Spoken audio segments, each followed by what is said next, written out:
Students, we have done the theoretical part of journal. Now from starting I'm going to discuss the practical entries. Okay, first topic we are going to discuss is treatment of cash and credit transactions.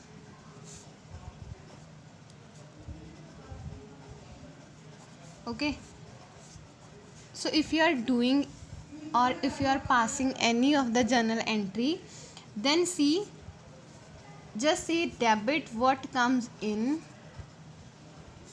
and credit what goes out. Okay, we have to debit the item that is coming in and credit the item which is going out. Okay, only with this logic now I'm going to discuss the entries. Okay, so see, first also we have discussed that day also that for purchases of goods and selling of goods, we use the word purchase account and sales account. Okay, like see, if I have purchased goods for cash rupees 5,000, okay, then what is coming in? You have to debit what comes in. What is coming in? Goods are coming in. Okay, so the entry should be goods account debit. Okay, what is going out when you are purchasing the goods? Then what is going out? Cash is going out. Okay, so cash has to be credit. But see, for goods we use, if you are purchasing, then you have to use the word purchase account debit to cash account. Okay, with 5,000. Clear? And if you are selling the goods, like sold goods for cash rupees 15,000. Okay, now see what is coming in. Debit what is coming in. If I am selling the goods are going out and cash is coming in. So cash account debit. Okay, what is going out? Credit what is going out? Goods is coming out. Okay, but for goods here also we use the word cash account debit to sales account. Okay, I think this much was clear that day also. The confusion was in determining the cash transactions and credit transactions. Okay, so in the entries where it is clearly mentioned that goods are purchased for cash, like purchase goods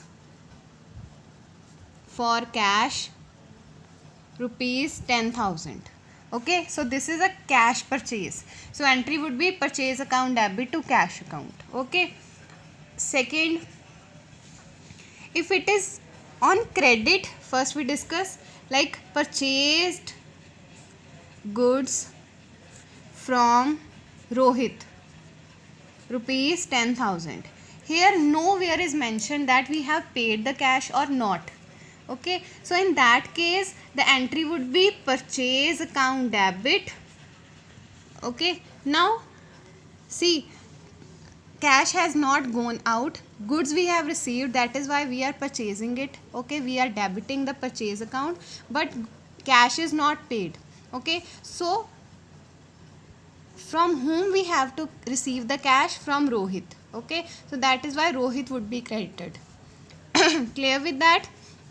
So there was nowhere mentioned that the cash has been received or not, so the name of Rohit would be used. Okay, see, if there will be any transaction like purchased goods from Rohit for rupees 10,000 in cash, see, they have specified it that cash has been received. Okay, there you have to ignore Rohit because you have received your cash, so the entry would be purchase account debit to cash account. Okay, next, See, if there is entry in here, purchased goods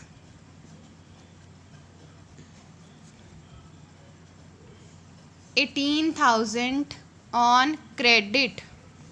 Cash is not mentioned, on credit we have purchased, okay, but the name of person is also not mentioned, that from whom we have purchased, okay. So then the entry would be purchase account debit